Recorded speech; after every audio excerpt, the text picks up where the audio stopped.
bricks on the screen, healthcare in between. Physics, art, and math got us down this path. Historical tales come alive, where science and stories dive.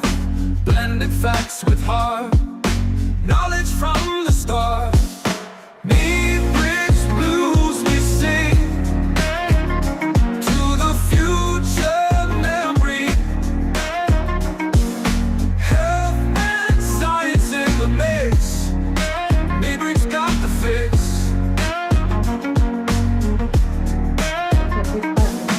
Complex subjects made clear. Every episode cheer. Ramona leads the way, explaining day by day. In the world of digital streams, turning knowledge into dreams. Through the tales of old, new stories unfold.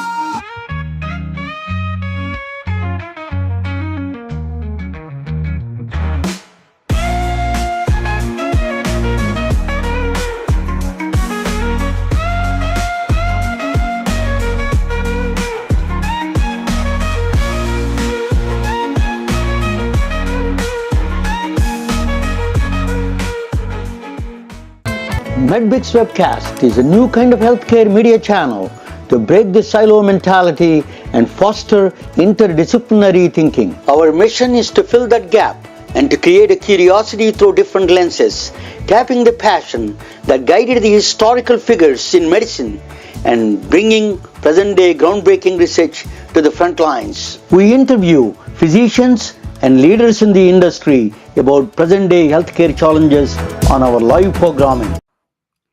Hey, welcome to the MedBits Webcast. This is Ramana Namraju. I'm the host.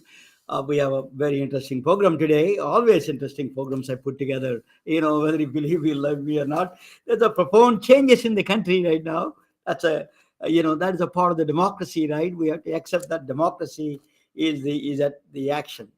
So my job is, my healthcare channel is to give all diversity of thinking. It is not a political, it is basically all ideas to put in and come up with the good ideas to solve within the legal framework. That's the best way to do it. So that is my goal. And then that's why I invited several different kind of guests and then different kind of perspectives. This one of the guest is coming up. He's from Miami, Renzo Del Castillo. Maybe I'm messing up the name, but I'm going to let him correct it.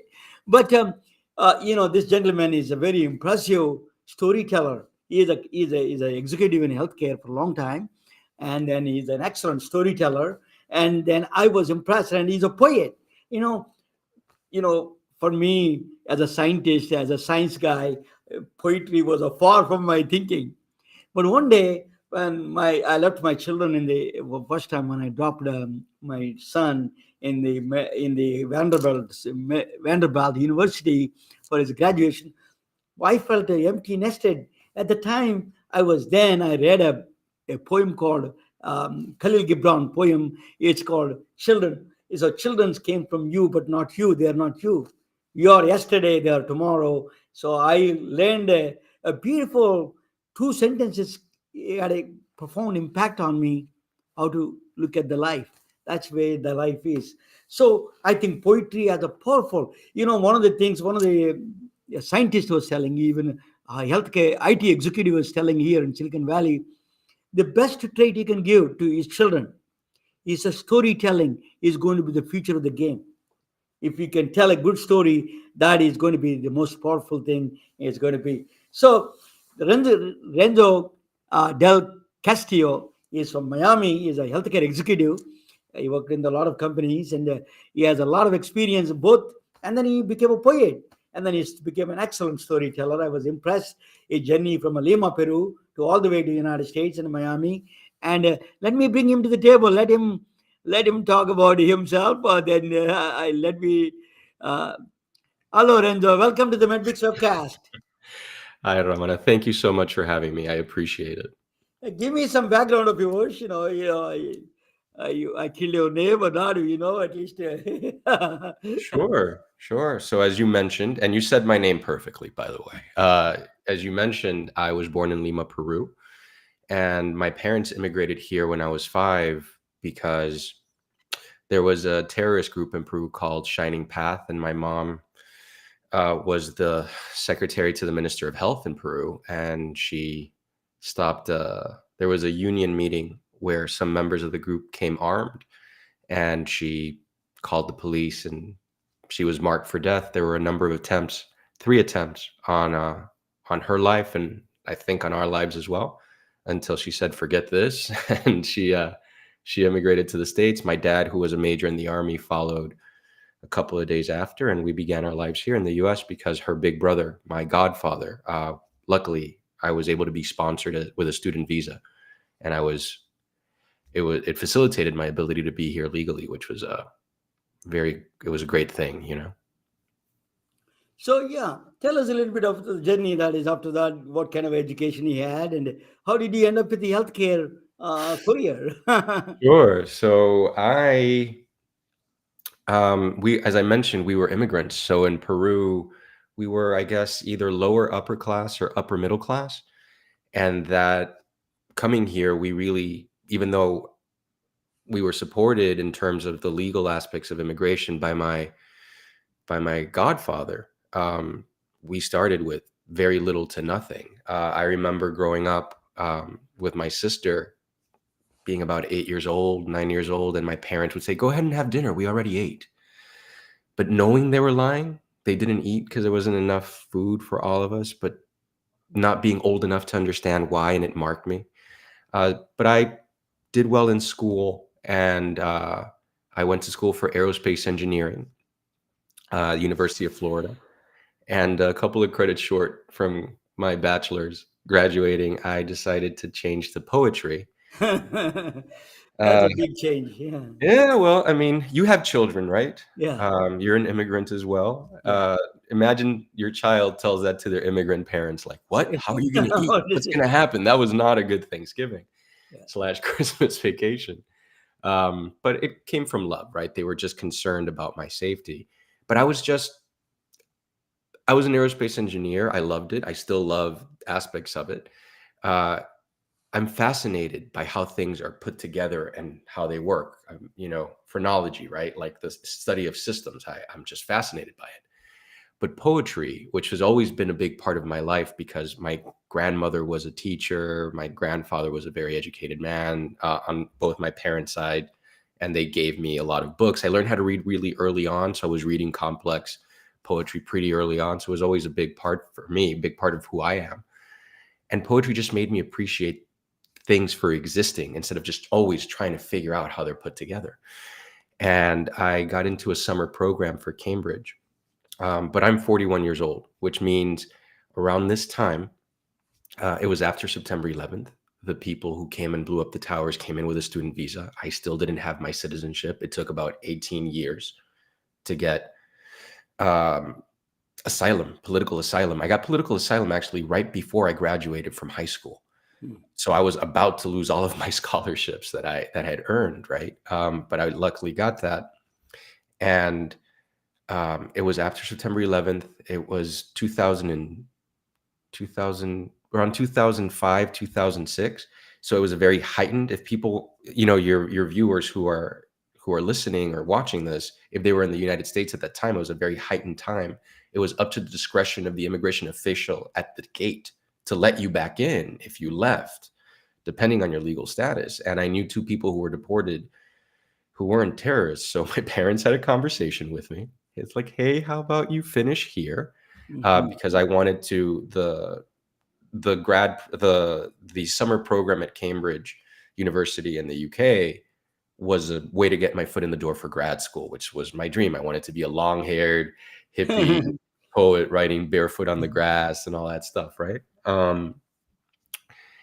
And I had to reevaluate what I wanted to do with my life. I switched my major to communications. I got into UF as well, the School of Journalism Communications. I think back in those days, it was like number 2 or 3 in the United States.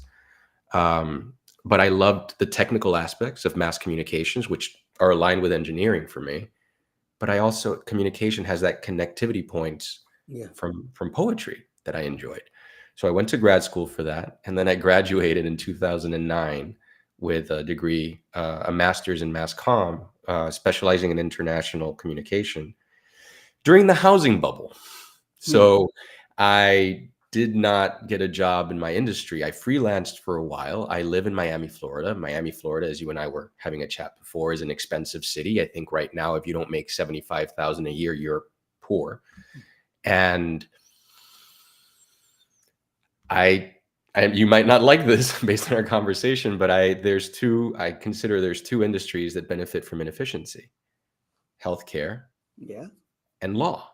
Yeah. The worse you are at it, the more money they throw at it. And Absolutely. because I grew up as an immigrant, I had this concern for safety. I mentioned how my parents, there wasn't enough food. What I didn't mention is sometimes the lights would turn off. Sometimes we would have to beg friends and people that we knew to lend us money to be able to make payments on the mortgage. It was a difficult time. So I needed money. So that's how I got into healthcare. I joined a call center for a healthcare company in Miami.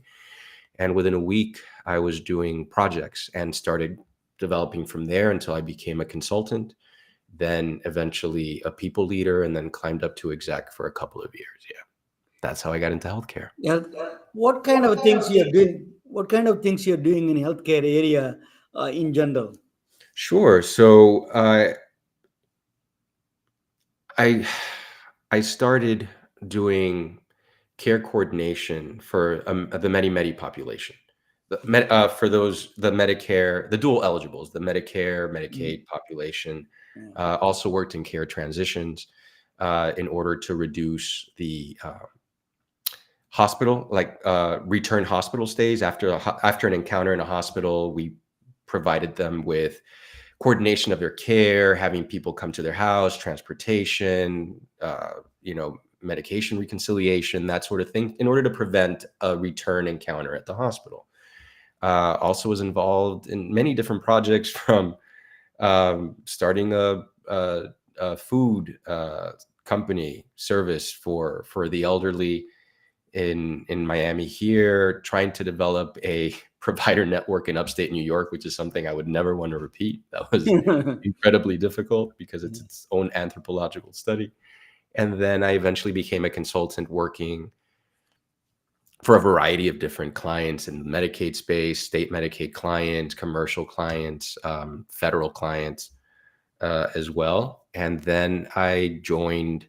There was a project that happened from my healthcare consulting firm was acquired by a bigger company, and there was an implementation for a state Medicaid client that the owner of the company that was acquired talked to the CEO and promised the state they can do in 2 months when those implementations take 6 to 9 months. And yeah, nobody wanted to do it, but I was hungry. I was about 29, 30 years old, and I was one of the youngest consultants at the time in the consulting firm. And I said, I'll try it. I can put an agenda to it. I can see what can be done. And I had the benefit that the CEO of the company said this is a priority.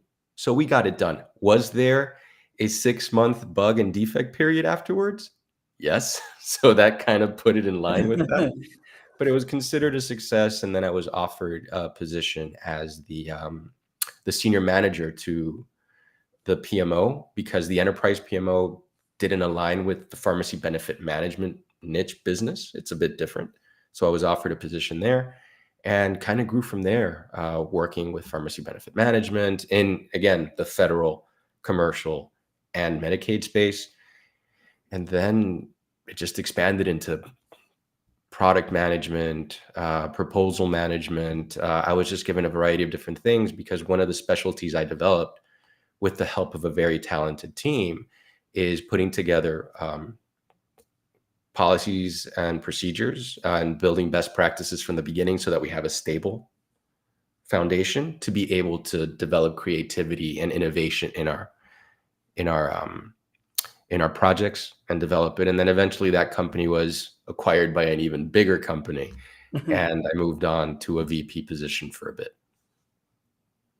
So that is right now you're independent consultant. After that, what you became a VP, and then what you did after that? Well, what I'm doing now is, well, as you mentioned, I wrote a poetry book, which became an Amazon #1 bestseller in a couple of categories. It just received a couple of awards at the International Latino Book Awards, which is one of the 5 biggest book awards in the US right now, which was very humbling. And I'm focusing on that while I'm also deciding what else I want to do, because well, we're going to talk about it, right? I'm Yeah. rediscovering my passion. I'm trying to rediscover my passion for the healthcare system. Renzo, you spend a wide spectrum of jobs in the healthcare system. So you know that very strange is American healthcare system is a paradox. It is nobody is happy. Rich people are not happy. Poor people are not happy. There is no one. You see, you ask them that, are you happy with your healthcare system? Nobody. What went wrong in the healthcare system? You think with all your experience. Well, that's a tough question to answer, right? But I will answer it for you. I don't know what went wrong, but I can tell you that for years I thought it was a failed system. It's like trying to the ship is sinking and you have a thimble and you're trying to get the water out with a thimble, because everything you do, you just put it in, and then it can just be a great, I don't want to say waste, but a great expenditure. A lot of resources are put into it, right? And when there's a problem, instead of trying to figure out root cause, we spend a lot of time treating symptoms, right? Yeah. That science of root causes, I haven't seen a lot of companies really try to figure out, because it's very reactive, because it's growing, it's expanding so fast that new. I remember we were like just getting aligned with some project, and then, oh, AI is the new thing. We got to do AI, artificial intelligence. We have to go over here, but you haven't stabilized what you needed to do, and you're reaching for something new and reaching for something new, because it Mm. opens up the market space, right? So, for example, the Medicaid space for healthcare is very limited. There's 50 states, a couple territories. There's limited times at bats. Those contracts can go from 3 to 7 years. Commercial could be much more lucrative, right? But I think there are a lot of good people that I've met that are trying to do right by it. And I think that if there will be a solution to the issues that we're facing in healthcare right now, it happens together with a bunch of different minds coming together to solve complex issues, Yeah. providing a variety of different viewpoints and experience. Um, and it also happens with empathy. You have to listen to the population you're serving to understand what the true problem is. I Yeah. remember very early on in my career, when I first became a project manager, a healthcare company I was working for was trying to also work with the dual eligible population in Los Angeles, and raise utilization of services so that they can prevent hospital encounters. And they encountered the homeless population of LA back in 2012, right? 2012. So think about this. This is 12 Yeah. years ago. Yeah. Very different landscape than what it is now. Mental health has a much bigger footprint and is more respected, along with nutrition, than it was 10 years ago, Okay. 12 Absolutely. years ago, right? What they didn't realize is that in order to get the homeless population to utilize their benefits, you had to talk to their leaders. It's almost like an anthropological study. You had to figure out how their dynamics worked, respect it, treat them with respect, and bring them in. They failed to do that, and that project was not a success, right? So that's just one example of many I've encountered. The projects and the implementations that I've seen be successful, not just mine, but for partners, clients, the initiatives that move forward, the ones that tend to be more successful are the ones that listen and understand the problem, and then make sure that their solution can solve the problem, instead of trying to make the problem fit their solution. Does that resonate with you? You touched a very important point, and the one is that two things particularly resonate with me is mental health and nutrition. That is a completely leftover. That area was not. Now it is coming to the front lines a little bit, but still, that is a really has to play a role in healthcare. Do you agree? Yes. I mean, if you think about it, so in Miami, when I returned from university, to Miami and I started living here, I had a group of friends that we went and helped. A friend of ours had a catering service, so we cooked meals and tried to help feed the homeless population that's also pretty big here in Miami. And there's other great organizations like Camilla's House that do it, but we were doing it outside that area, trying to expand the reach. Yeah. And one of the things, after a while, they didn't trust us, and after a while, they did, and then they were pretty open with some of the issues that we were having, and a lot of it was mental health. But again, this was back in 2010 to 2014, and it wasn't the way mental health is treated now. And again, I will say with respect, as an actual thing that needs to be addressed Yeah. and solved and nurtured and funded. It wasn't that. And there were a lot of veterans that came back from the war at that time Yeah. that were homeless. There were also people that were heartbroken, Mm. and they just, something snapped and they couldn't function, and they were unable to move past their depression to be able to keep their payments on their in their apartments or homes or whatever you want to call it. A lot of disenfranchised, and it was a lot of young people, because we saw it also. Remember, this is 4 years, so we saw like a group Mm. almost exponentially expand. There's a serious homeless issue in Miami right Mm. now. Mm. So I think I was in oh god, Prague about a year and a half ago, like that. Like, it's significant number of people now on the streets that you see. And mental health is a huge component of that. Yeah. The lack of treatment for it, the lack of empathy for it, thinking that if you, I mean, it wasn't that. I grew up in a Hispanic household, right? We don't need therapy. People who are crazy need Yeah. therapy, right? Yeah. As opposed to like, well, let's talk about what's going on. Maybe I just need somebody to hear me out and help me process these emotions that I'm having, right? It's a serious issue, and I'm glad that Oh, it's getting more recognition now.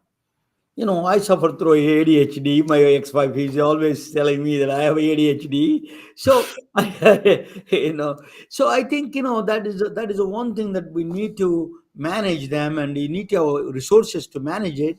I'm lucky to have a lot of doctors around me, friends of mine, and I understand where I'm going wrong, right? But I think a lot of people need that assistance, that empathy. We need that empathy to for them. Why that such a small people go through the veterans, for example. They serve the country and they go through humongous stresses on the life, and they see PTSD and all those things they go through. Actually, I'm going to talk about that PTSD. Yes, that is actually, I'm going to present a topic on that in a minute. But as actually, we have a humongous crisis of mental health in this country. In this war, not only in this country. This country is probably number one in that mental health problems. Around the world is growing because of technology, because of other pressures. There's a lot of injustices, that what you mentioned. All of them are combined and giving a lot of pressure to people, and then the amount of technology is dumping on them, also creating a lot of pressures. What do you think of the technology's role in this? There is a good, because of technology we are talking together, but there is also other side of the technology is a lot of pressures. Tell us a little bit about your view on that. Sure. So I think technology in itself isn't an issue because it's a tool, right? Like, I have a knife. I can use it to hurt someone, or I can use it to cut bread. It's a Yeah. tool. It's the intent behind it. Yeah. I think the issue with technology is our dependence on it. Yeah. So I'll give you an example. I'll give you an example that happened with me. I realized that I was reading less, and I'm an avid reader, right? I love reading. I used to read multiple books a week. I used to read like 3 books at the same time and just going back and forth, and no issue whatsoever. And then I found myself watching movies instead of reading books. And then I would read the Wikipedia summary of the movie, turn on the movie, and then start doing something else, or scrolling on Instagram, or chatting with people. And then I realized, wait, what am I doing? And Yeah. then I sat down to try to read, and I couldn't focus for more than 5 minutes. And I'm like, okay, no, this is a problem. So I lowered the amount of time. I didn't get rid of it because, like you said, it's a useful tool, and I use it for things that I do in terms of the promotion of the book, for example. And we'll talk a little bit more about the book in a bit. But I set discipline of, okay, I'm going to read 5 minutes a day every day. And then once I was able to do that without a problem in a couple of days, I'm like, I'm going to read 10 minutes. I'm going to read 15 minutes. And then I started reading again. So it really does come from, for me, what worked was a self-awareness that I was becoming. It's like a muscle that was atrophying, Mhm. that I was becoming dependent on this technology. I Yeah. didn't need to check my phone every second. I didn't need to read a synopsis and then ruin the experience of experiencing something new in order to focus on something else than just having it on in the background. And I realized that I was able to regain my focus. So the reason I use that example is I think that we have agency with tools like technology. Technology is very useful. So for example, poetry, an ode, like a Neruda ode to a sock, that's, or the Iliad, Homer's the Iliad, something like that. It's not going to come through in an Instagram post. Yeah. But there are poets like Young Pueblo or Rupi Kaur who have shorter poems, but it's tied to that delivery system. Like technology provides a delivery system of information, Yeah. and that makes them successful, right? Whether they're great, whether they're not great. I'm not judging them. I think they're talented people and they've done all that. It's a different delivery system and a different way to promote an art form. So technology helps us adapt how we communicate, but we have to remember that it's a tool. For me, dependency on AI, right? I had a conversation with a recruiter a couple of years ago, maybe like 2 years ago. And they were saying, like, for people right now, the economy we're having some issues. People are applying for jobs. They're not doing great. And they were saying, like, oh, now you got to use AI to tailor your resume to the keywords found in the job posting. And you do this and you do that. I'm like, but Everybody's going to use AI. won't all the What resumes, else he can make a distinguishing? This is so yeah, stupid. won't all the resumes look the same? Because everybody that's applying has a general skill set that's geared towards that position, but now you're taking it and then you're just using keywords. So how are you actually reducing your work? I don't think it's an efficient way to use the tool. I think the tool is helpful Yeah. because it has AI, or a chat GPT can recall thousands of bits of information in a second, right? Yeah. If I want to do an anagrammatic poem, which is a poem where you take a word and you break it down, I can use AI and say, like, hey, how many words can I get out of the word bathrooms?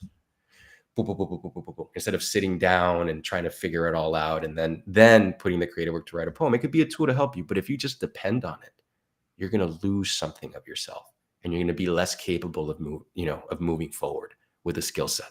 You're going to lose areas of your brain, I think. Music and art is a very powerful weapons of really dealing with sometimes mental health. Salvatore, you can see a lot of great artists and musicians and poets.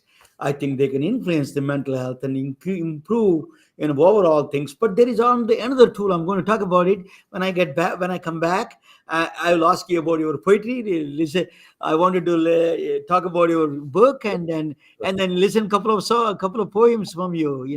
So let me Oh, bring it back. This my thing, and let me present this another tool that I have for mental health. That is Renzo Di Castillo, Renzo Castillo. I think I said that right. So we're going to talk about a little bit about both of us together. We're going to talk about this. Let me give you this. Okay. So this is Renzo is there, and he's a really impressive. He's interesting. He was telling all these, the healthcare experience and then poetic experience. We need all of them together. That's why diversity in thinking. I'm going to talk about psychedelics. A lot of bad name for psychedelics, but there's a new frontier. There's a lot of research going on in the psychedelic world. I'm going to talk about that a little bit. It's educational purpose only. I'm not a doctor, so don't follow anything that this is a yeah.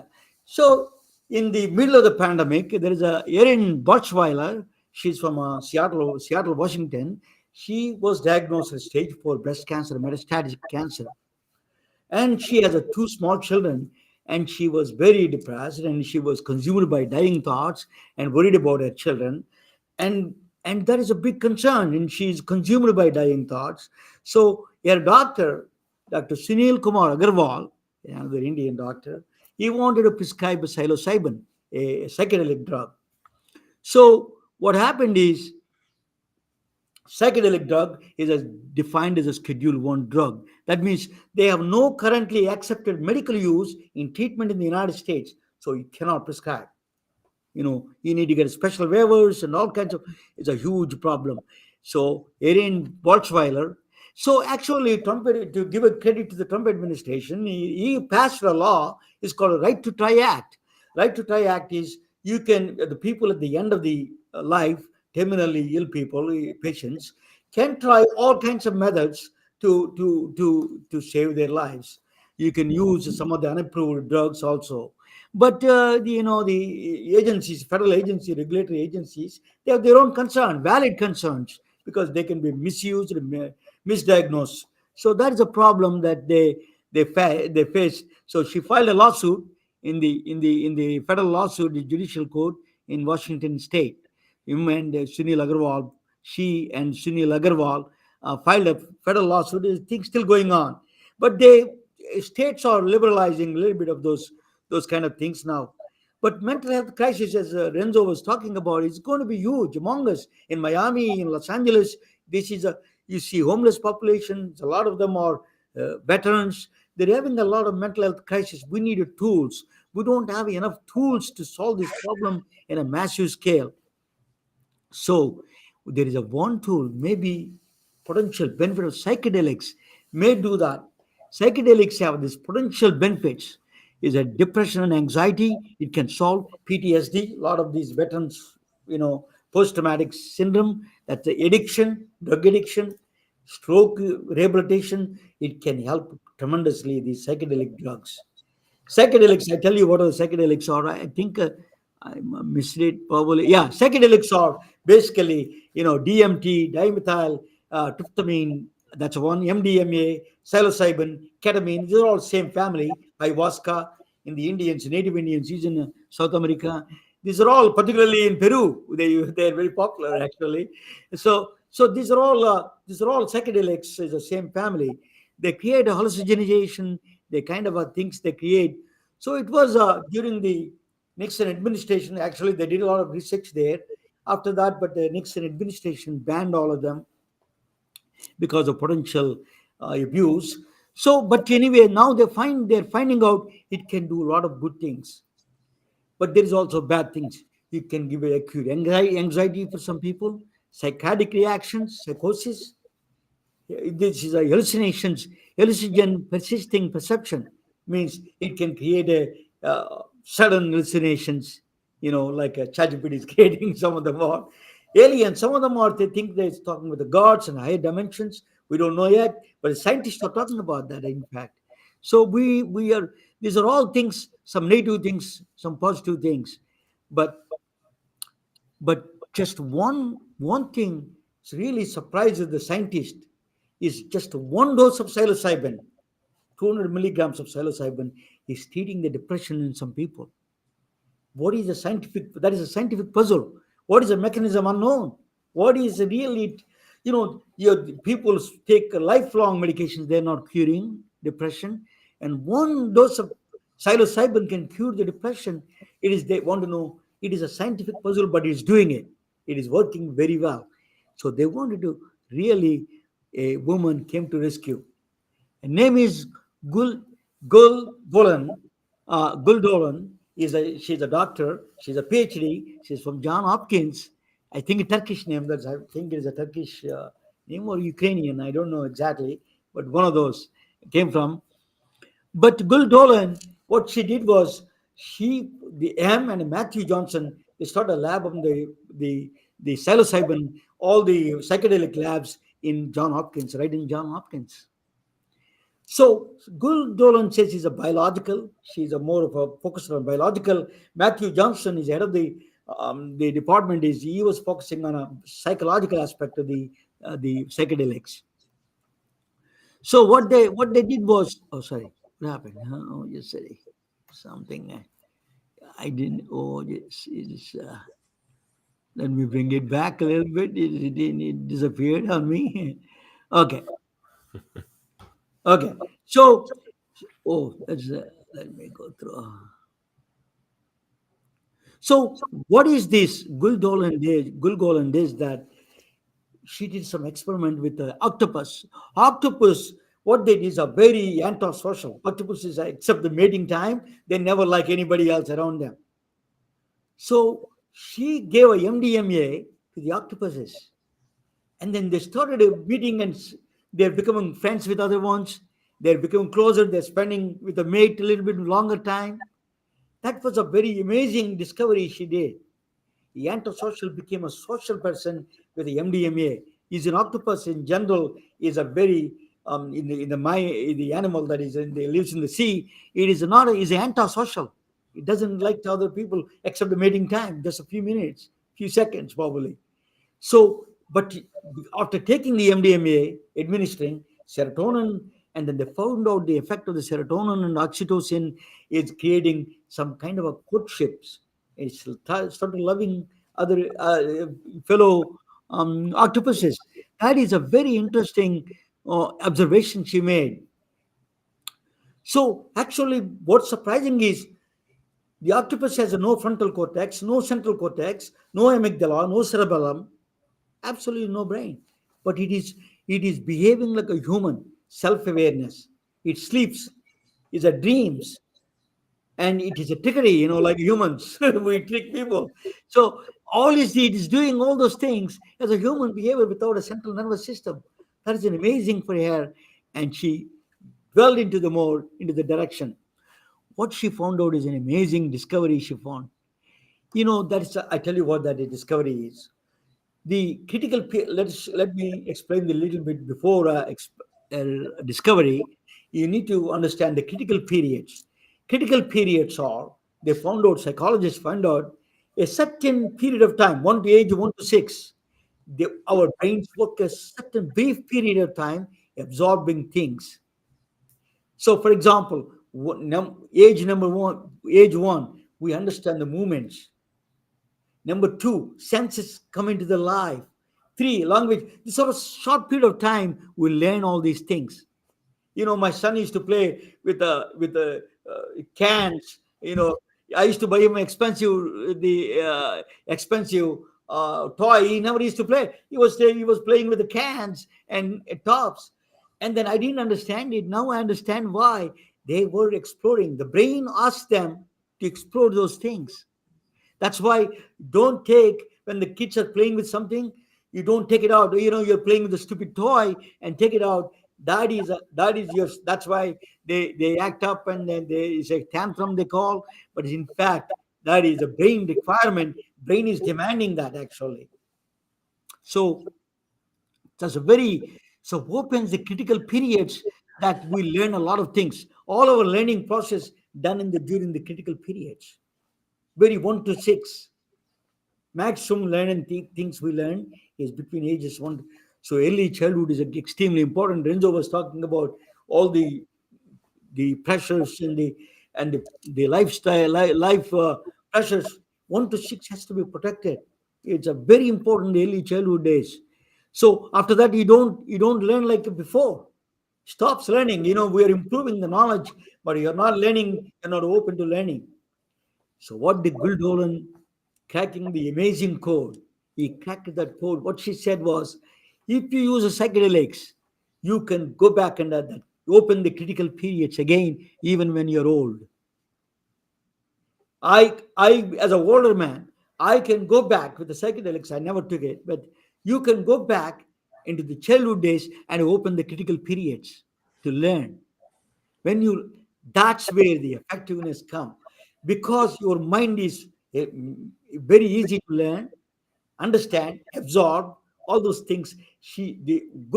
Gulgolan, what is saying is that critical periods are open with the psychedelics. That's an amazing thing she found out. Even she showed with the proven in the depression, for example, If you do the depression with the side, that is a trick of the one dose. What is one dose is doing? It is opening a critical period. But if you open this critical period is not enough, because some people went back to the depression because he don't have therapy. He got to learn during the time, very short period of time. If you open the mind, critical period is open the mind, and then immediately you start the therapy on it, then it solves a lot of problems. Depression is solved. That is what she found out. It's an amazing research. She's going to win the Nobel Prize, no question about it, in my view. So, so loneliness, for example, as you get older, you become lonely and you don't like people and you become a cranky, you know. So it's one of the things is psychedelics can do that, change that actually. So what octopus is doing by doing the psychedelics, they become friendly with other say octopuses, the older people. What you do is you administer the psychedelics, and then you create that social meetups groups, and the older groups, they can become socially active. They take them to critical period and opens to be social. It opens up a very strange way. It opens up. So so this Mozambique, there is another one is going on. A City of Hope, California is doing Mozambique. What they did was ayahuasca and a hormone that is there, and combined with the Mozambique, it is actually producing a 700% increase in the insulin producing beta cells. Is make you the diabetes. We have a lot of things going on. It is a wonderful research going on as TBI, PS, that traumatic brain injury cases, particularly soldiers who go through. There is a plant in Africa, the Stanford professor, Dr. Nolan Williams, was administered and she gave a very positive results. With the therapy, you got to have a therapy because it opens the critical period and you have to give the therapy right there during the time. Is an amazing. But a lot of people are combining with the hallucination. So there is now this $2 billion investment on the new drugs, on the psychedelics, non-hallucinogenic neuroplastogens, means there is no you can take it out, hallucinogenic part, and still you can administer. Tagaman is one of the Tagman, I think, is one of the medicines they are getting approved. Gilgamesh and Seaport, they are all funded now. Skip the trip. You don't need that's what they say. You don't need to have a hallucinogenic effect. Without that, you can achieve that. So mystery, spirituality, and space and time, introspection. You're lost in the space, you're lost in time. But what he's doing is playing the time cells. I talk about the next session, another session about the how that affect the brain in the space and time. How do you feel oneness? All those things. The psychedelics can create that brain and mind. And there is amazing research going on in New York University, University of Berkeley, San Francisco here, and then it is really opening up our new frontiers in the medicine, in the psychedelics, brain, mind, and spirituality. It is a new tool is coming up with the medical field, and it is going to be, it's not addictive. Without addiction, you can create a drugs that is really combining our complex mind with the new things. So we hope. Thank you for listening, and let me bring my friend Renzo back in this one. He can talk about a little bit about his tools that he's talking about. Yeah, let me. This is let me hide this one. Yeah. Okay. Welcome back, Renzo. So Good tell us to be what back. you think. Thank you. The new research is going on. Is an amazing. Is from South America. A lot of ayahuascas that people administer. It was a bad name, but it's a lot of good things. Humongous research going on in the psychedelics. Yeah, I mean, it's also, I think it's important to always, as you and I have talked about before, apply the scientific method and see what can be done to find solutions to the issues that we have. So, as you say, mental health is going to be a big problem in our societies. So, It you is. you created one of the treatment kind of thing is a poetry. You do for the poetry very well. Tell me about your journey into the poetry, and Sure. just tell if you can read one poem in English, one poem in Spanish, would be Sure, great. sure. I can definitely do that. So the reason I wrote the book was my dad passed away in 2020 from pancreatic cancer. And there was a period in my life where it was about 7 years where my dad died, my best friend's mom died, my grandmother died, my cousin, who was my age, we were born a week apart, we were very close, he died, my little cousin died, some friends died, family, like everybody was dying, my dog died.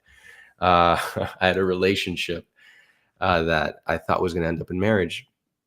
Around that time, it didn't work out, and I realized I was moving too fast to grieve. I needed to process all of these emotions, because that, if you don't process it, it comes out either as body acne, shortness of breath. You're going to have some physical reactions to this.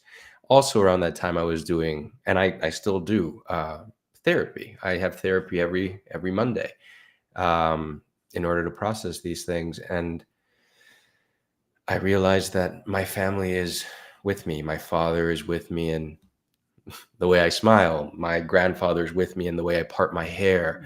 Um, all the traditions that I have that make me, that make up me, are the people that I love. Think about the first time you tried a food that you like, or a song that you love, or a movie that you enjoyed, or a book that you get, somebody recommended it to you, somebody you admired, right? And if that's the case, then they still are alive in me. So the language that I had to process that is poetry. And I wanted to leave an exploration thematically. I wanted to tell the story of my family, not literally, because I do not want to get into those conversations with family members and asking for permission to use certain stories, right? But a thematic exploration of the immigrant aesthetic. I live in Miami, which is a port city. It is a center for Latin American and Caribbean migrations. It's a center. Everybody wants to vacation in Miami. I went to Paris. I'm like, oh, Paris. Everybody there like, oh, Miami, j'adore Miami, right? Like Miami is this. Anywhere I went, like Miami's a place we're going to vacation. And it has a lot of the issues that are facing us right now happen here in Miami. And there's poets and artists that have a voice, that want to have a commentary on this. And it's important to be able to express that, because art creates an analytical relationship between yourself and an object, which develops empathy. Just by definition, you're seeing it from a different perspective. You're more ready to accept another perspective than your own. So, saying all that, in order to process all that grief I was going through, I, wrote this book. And What is in the this, name of the book? oh, I think I have Can you it show right here. me? Yeah. Yes, yes, of course. The book is called Still. What is it called? Still. Still. Very And that beautiful. is my dad, my mom, my sister, and myself when we first Oh, arrived. nice. Very nice. Yeah, I picked this picture because Beautiful. I think that we all have totems or milestones or images that represent a threshold space, a moment of change. There was a before this picture, which was Peru, and there's an after this picture, which was the United States. This is the first picture we took as a family when we immigrated. Yeah. Must have been maybe like a month or 2 months into it. Beautiful. And there's a definite before and after. It was a moment of change, of transition. And I think we're always in a moment of transition. So for me, being able to process my emotions through art helped heal some of that grief that I had inside me. Because for those of your listeners, for yourself too, for those who have experienced grief in their life, Yeah. the best way I've had it described to me is that it's a hole that appears in the center of your life, and you fall and it hurts and it's dark and it's so hard to get out.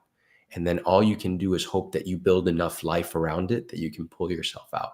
And then you can live and not fall in the hole for days, weeks, months, maybe even years. But then you trip, fall back in, and it hurts just as bad. And you hope you can pull yourself out again, because it's part of you now. It defines you now. It's a part of your makeup now.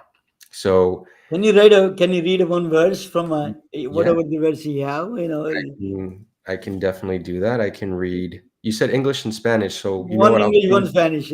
Quick poem. I'll choose the same poem in English and Spanish. Okay. And since I was talking about my dad's death, it's a poem I wrote to process that. It makes me emotional because I'm thinking about my father. I left him. That is a really profound influence on my and our family itself. He's a school teacher. He was giving us such a. It is very very. Every immigrant just thinks about that. Is a part of the very psychic of the process. That is. Yeah. Yeah. And you know what? I'll give you, if you give me just maybe 2, 3 minutes, I want to give you some context as to why this poem is my Absolutely. reaction to it. So my dad was a wonderful man, a loving man. He was an army major, a fighter pilot, but also extremely Catholic, like super Catholic, and very goofy and loving. So he was all of these things. He can be very severe based on the way that he grew up and the discipline he had in the army, and then he could be very, very loving and caring. He was like Ted Lasso, if your people watch Ted Lasso, right? Goofy and making jokes and making you feel at ease. But when I was growing up, I would come home with like a 95, and he would be at his desk, sitting down, and he'd look at the paper. And while he was looking at the paper, he'd say, "Were you sick? Were you emotionally distraught?" I'm translating, right? "What could you have done differently, son, to get a 100? To get the 5 points you're missing?" Okay, I come home with 100. "Were you sick? Were you emotionally distraught? I see here that there are 2 extra credit questions you chose not to answer. Why?" I'm like, Whoa. "I knew I had 100. I didn't need them." He's like, "Son, God punishes pride. If you want 100, you have to study for 2." The end result of this was that I grew up thinking I was not good enough. Nothing I did was ever good enough, and that my worth was my value. And whenever we talked about it afterwards, he'd be like, "Yeah, but look how good you turned out," Yeah. and walk away, which would infuriate me. It would infuriate. I'm like, "What?" I don't want to repeat this, but I tell you exactly my son, I do the same thing. He complains about me, same thing about it. Yeah, but it did, because I was like, no, Anyway, this is, it doesn't feel good. So eventually, about a month and a half, something like that, before my dad passed away, he had pancreatic cancer. They gave him 3 months, but he lasted for 2.5 years, 3 years, and 2.5 years without morphine. My dad was doing kettlebells and exercising. He just had a joie de vivre, right? Like when somebody gets a diagnosis like that, some people start dying. My dad started living more. Like he just had, and I think it was his faith. I'm not a religious person. He was.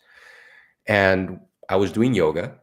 I do a yoga practice because I was in a car accident, and yoga is the one thing that helped me heal my knees to be able to run marathons again. And I just have a lot of respect for yoga. But my dad, he went outside. I was outside doing it. This was during COVID, and I was in the backyard where I had all the gym stuff. I was living with my dad at that point. Now my mom, my sister, all moved in to help, and her family, to help take care of my dad.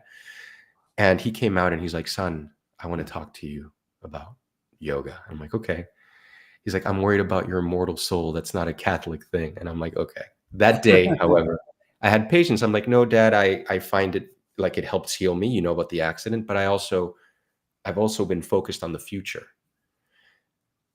Yoga, I have to be uncomfortable in the moment, or else I'm in Warrior 3 and I'm gonna fall on my face. Like, boom, if I'm not just focused on the here and now." Okay. We had a conversation that day, and it led to a really nice one. And then he said something. I don't know, Ramana, if you've ever heard something that you needed to hear and you didn't know you needed to hear it. yeah. But my dad told me, "I know I made you feel like you weren't good enough growing up, and I'm sorry." It's the first time he ever said he was sorry. Mm. I just needed that acknowledgement, like, "I'm sorry, Yeah. but I'm your father, and I love you." He's always told me he loved me. That wasn't new, but he's like, "I'm your father, and I love you, and I know that if you don't give your all, Yeah. you won't be happy." Cleared it up. And then he said, "I just didn't have the language before to tell you this." Language, poetry, language. And when I wrote this poem, it's called Song for My Father. Yeah. The I took the Lord's Prayer from Catholicism and rearranged it because in that I was trying to find a common language to be able to express certain things to my father. I don't really like explaining poetry because I feel once I write it, it becomes yours. I don't want to influence your interpretation of it. But based on what we talked about mental health, I thought it was important to give you a little context. So I will read it in English and I'll read it in Spanish, the same poem. It's called Song for My Father. Yeah. How wrong I was, thinking I am alone when you live in my way of being, in the tears shed, and in every dream cut short at the moment of waking. When storms hold the sun hostage from my sky, it would serve me well to remember that you still exist in the threshold space between reality and imagination. Your advice, the prayer my heart repeats unknowingly in the darkness. My Father, who art, wherever thou art, hallowed be our name. Thy solace come. Thy will is not understood neither on earth nor heaven. I lack the appetite for our daily bread, and forgive me my doubts as I forgave your certainty. Lead me not into desperation, but deliver me from fear. For thine is the fiefdom, the knowledge, and the peace. Help me to accept the unacceptable. Amen. Beautiful. And I'll read the same poem, the Spanish version. Canción para mi padre. Qué equivocado estaba, pensando que estoy solo si tú vives en mi forma de ser, en las lágrimas derramadas y en cada sueño incompleto al despertar. Cuando la tempestad rapte al sol de mi cielo, me serviría bien recordar que todavía existes, cuidándome desde el umbral entre la realidad y la imaginación. Tus consejos, la oración que mi corazón repite en la oscuridad sin saberlo. Padre mío, estés donde estés, santificado sea nuestro nombre. Venga a nosotros consuelo. No entiendo tu voluntad ni en la tierra ni en el cielo. No tengo apetito para el pan de cada día. Perdóname mis dudas, así como yo perdoné tu certeza. No me dejes caer en desesperación, mas libérame de todo miedo. Ayúdame a aceptar lo inaceptable. Amén. What a beautiful soul you are, Renzo. I tell you, you're eloquent speaker. People listen to you. You have a great soul. You can connect with anybody. I think I'm a privilege to have you on my show. It's total honor and privilege.